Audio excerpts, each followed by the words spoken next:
Hello everybody, this is my Giving Voice to Values presentation for Accounting Ethics Seminar at Southern Utah University, and today I'm going to be discussing case study 7.2 titled Solutions Network Incorporated. To begin the story, Sarah Young, a controller for Solutions Network Incorporated, has a disagreement with Paul Hanley, the CFO, about a revenue recognition issue regarding a major transaction that occurred near the year-end with Data Systems Solutions. Sarah believes that the revenue from this transaction should not be recorded in the current year, whereas Paul believes it should be. To take a closer look at the transaction in dispute, Solutions Network offered to sell its Internet infrastructure software to DSS for its internal use. In return, DSS agreed to ship similar software 30 days later to Solutions Network for that company's internal use. Sarah believes that this is essentially a swap transaction and thus revenue recognition should be delayed into the next year. Paul, on the other hand, argues that the title has passed from the company to DSS on December 31st when the product was shipped FOB shipping point. To give some more background on the company's financials, revenue and net income had increased steadily every year. However, when Sarah prepared the projected revenue and net income for 2018, results are less than the previous year.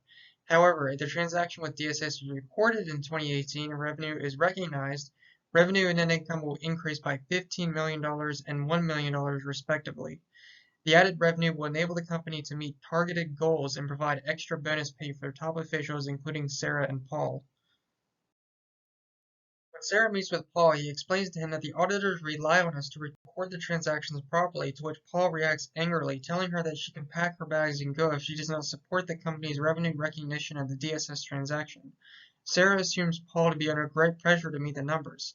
She ends the meeting prematurely and asks to meet the following Monday. Over the weekend, Sarah calls her best friend Shannon McCullough, a controller at another company, for advice. Shannon suggests that she tell Paul exactly what her ethical obligations are. After a phone call with Shannon, Sarah considers whether she's being too tough in her position. However, she remembers last year in 2017, Solutions sold a $20 million system to Lorami Systems at year-end, but executed a side agreement with Lorami which gave them the right of return for any reason within 30 days. Nonetheless, Sarah went along with Paul in recognizing the revenue in the current year.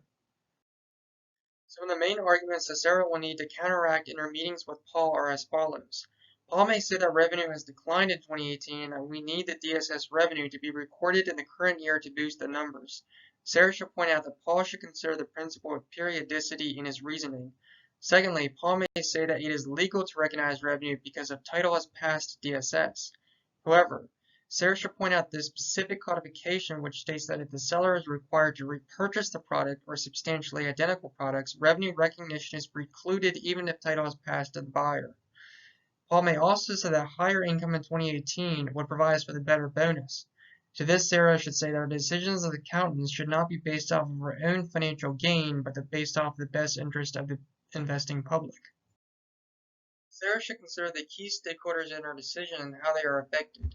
The first set of stakeholders to consider is the employees of the firm. Perhaps a lower reported income in 2018 could mean downsizing of the firm's employees due to economic hardships. Thirdly, customers and suppliers may be affected based off the firm's financial performance and their ability to meet targeted goals for investors and creditors. Lastly, financial statement users of the investing public will most certainly be affected based off the firm's reported financial results. Sarah and Paul both have an ethical obligation to the public's best interest and to present the company's financial results in the most truthful way. Should Sarah's decision of the 2017 transaction influence how she handles the DSS transaction? No, Sarah made an incorrect judgment to follow along with Paul and prematurely record revenue. She should only see the prior transaction as a recurring issue within the company that needs to be corrected in the current year. Should Sarah follow Shannon's advice? What if she does and Paul does not back off? Yes, Sarah should follow Shannon's advice and explain the ethical obligations they both have as CPAs for proper recording of revenue recognition. If Paul still refuses, she should take the matter before the audit committee or by other means of internal whistleblowing. What is the most powerful and persuasive response to the reasons and rationalization Sarah needs to address?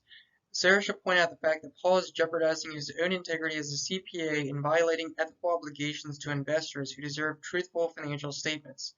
Additionally, she should point out the exact accounting codification that he is violating discussed previously. And lastly, what should Sarah do if all parties support Paul's position and tell Sarah to be a team player? Sarah should think about resigning from her position within the company and whistleblowing to external parties such as the SEC. That is my presentation. Thank you all for watching.